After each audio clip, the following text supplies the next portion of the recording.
Siku ya jana tarehe 22 mwezi wa 4 2025, makamu mwenyekiti wa Chama cha Demokrasia na Maendeleo Chadema John Heche alitarajiwa kufanya mkutano wa hadhara katika soko la Kariakoo, mtaa wa Mkunguni na Nyamwezi, lakini mkutano huo haukufanikiwa kwani Heche alichukuliwa na polisi muda mfupi baada ya kuanza mhadhara huo, ambapo lengo lake lilikuwa ni kutoa elimu kuhusu kampeni yao ya No Reforms, No Election.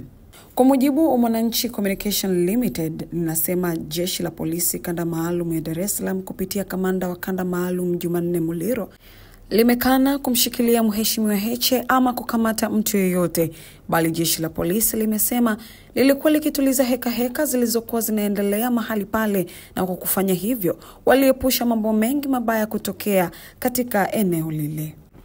Hata hivyo, mpaka jana majira ya jioni, Chadema ilikiri kutokuwa na taarifa za wapi amepelekwa kiongozi wao, kwani wanasema alipokaribia maeneo ya Polisi Central, Heche alibadilishwa na kuwekwa kwenye gari nyingine bila kupewa taarifa ya wapi anapelekwa. Katika majira ya usiku, Chadema kupitia kurasa zao za kijamii walichapisha taarifa ya kumpata kiongozi wao kwa njia ya simu, na siku ya tarehe 23 mwezi wa 4 2025, Heche atazungumza zaidi na waandishi wa habari mkutano utakaofanyika katika makao makuu ya chama.